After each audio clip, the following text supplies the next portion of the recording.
Chapter 15. Now the tax collectors and sinners were all gathering around to hear him.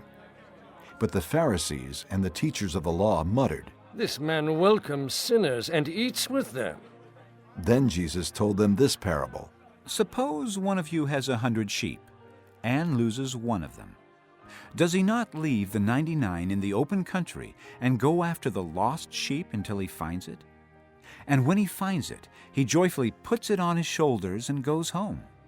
Then he calls his friends and neighbors together and says, "Rejoice with me, I have found my lost sheep." I tell you that in the same way there will be more rejoicing in heaven over one sinner who repents than over 99 righteous persons who do not need to repent. Or suppose a woman has 10 silver coins and loses one. Does she not light a lamp, sweep the house, and search carefully until she finds it? And when she finds it, she calls her friends and neighbors together and says, "Rejoice with me, I have found my lost coin." In the same way, I tell you, there is rejoicing in the presence of the angels of God over one sinner who repents. Jesus continued. There was a man who had 2 sons. The younger one said to his father, "Father, give me my share of the estate." So he divided his property between them. Not long after that, the younger son got together all he had, set off for a distant country, and there squandered his wealth in wild living. After he had spent everything, there was a severe famine in that whole country, and he began to be in need. So he went and hired himself out to a citizen of that country, who sent him to his fields to feed pigs. He longed to fill his stomach with the pods that the pigs were eating, but no one gave him anything. When he came to his senses, he said, "How many of my father's hired men have food to spare, and here I am starving to death?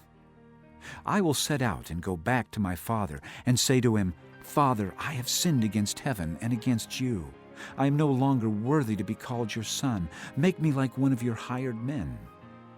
So he got up and went to his father. But while he was still a long way off, his father saw him and was filled with compassion for him. He ran to his son, threw his arms around him, and kissed him.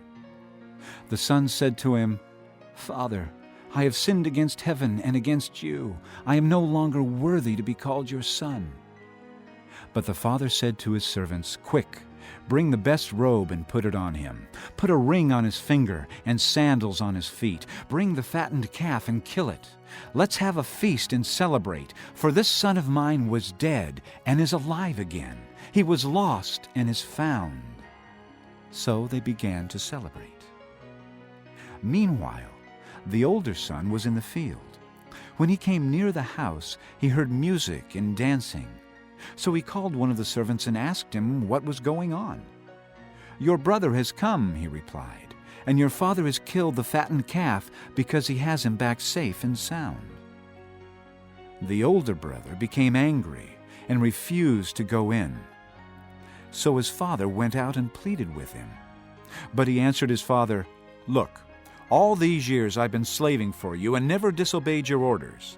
Yet you never gave me even a young goat so I could celebrate with my friends. But when this son of yours, who has squandered your property with prostitutes, comes home, you kill the fattened calf for him.' 'My son,' the father said, 'you are always with me, and everything I have is yours. But we had to celebrate and be glad, because this brother of yours was dead and is alive again. He was lost and is found.'